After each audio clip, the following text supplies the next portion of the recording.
صدقۃ الفطر آدمی اپنی طرف سے ادا کر سکتا ہے یا گھر والوں کی طرف سے ادا کر سکتا ہے یا نہیں؟ جو باہر دوسرے ممالک میں رہتے ہیں وہ صدقۃ الفطر خود ادا کریں گے یا اس کے گھر والے پیچھے سے ادا کریں گے؟ اس کے بارے میں شریعت ہمیں کیا کہتی ہے؟ ہمارے اعوذ باللہ من الشیطان الرجیم، بسم اللہ الرحمن الرحیم۔ میرے انتہائی واجب الاحترام مسلمان دوستو، اللہ تعالیٰ نے جتنے فرائض مسلمانوں کے ذمہ لگائے ہیں، عبادات ذمہ لگائی ہیں، ان کو 100% پورا کرتا رہے گا تو وہ کامیاب ہوتا رہے گا۔ اگر ان کے اندر کمی کوتاہی کرے گا تو ناکامی کا سبب بنے گا، وبال کا سبب بنے گا۔ اللہ کے احکامات کے ساتھ ساتھ محبوب علیہ السلام کی تعلیمات پر عمل کرنا ضروری ہے۔ رمضان المبارک کے اندر روزے جیسی عبادت کے ساتھ ساتھ صدقۃ الفطر مسلمان پر صاحب نصاب پر ضروری ہے۔ کتنا ادا کرے گا، کب ادا کرے گا، اس کا وقت کیا ہے اور مقدار کیا ہے؟ آج کی ویڈیو میں ہم آپ کو اس کی رہنمائی فرمائیں گے۔ شریعت کے اندر 1 سا گندم ادا کرنے کا حکم ہے۔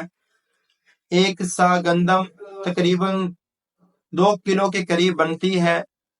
اس لیے انسان صدقۃ الفطر اپنی طرف سے، اپنے متحد اولاد کی طرف سے، اپنے متحد بیوی بچوں کی طرف سے ادا کر سکتا ہے۔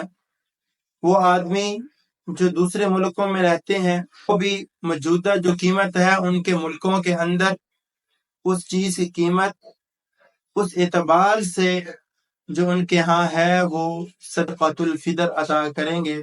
2 کلو گندم دے دے انسان، چاہے اس کی قیمت دے دے، ہر انسان اپنے علاقے کی نسبت سے قیمت ادا کرے گا۔ جن کو اللہ نے استطاعت عطا فرمائی ہے، حدیث مبارکہ میں کشمش کا بھی ذکر ہے، کھجور کا بھی ذکر ہے، جو کا بھی ذکر ہے۔ جو، کھجور اور کشمش 1.5 سا اللہ کے راستے میں خرچ کرنا صدقۃ الفطر کی نیت سے مستحق تک پہنچانا ضروری ہے۔ مسلمان اپنی استطاعت کے مطابق جتنا اللہ نے اس کو عطا فرمایا اس کے مطابق خرچ کرے۔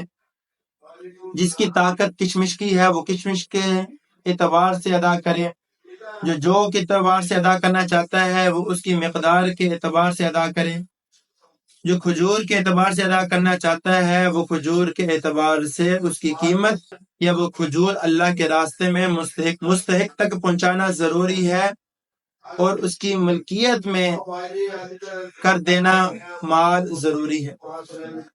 اور صدقۃ الفطر کا وقت عید الفطر ادا کرنے سے پہلے تک ہے کہ صدقۃ الفطر ادا کر دے۔ اللہ کے محبوب علیہ السلام ارشاد فرماتے ہیں کہ روزہ بندے اور اللہ کے درمیان معلق رہتا ہے۔ جب وہ صدقۃ الفطر ادا کر دیتا ہے تو اللہ اس کی برکت سے اس کو قبول فرما لیتے ہیں، اس کو اجر و ثواب عطا فرماتے ہیں۔ اللہ سے دعا ہے کہ اللہ تعالی ہمیں دین متین کے صحیح معنی مسائل دینیہ کو سمجھ کر عمل کی توفیق عطا فرمائے۔ وآخر دعوانا ان الحمد للہ رب العالمین۔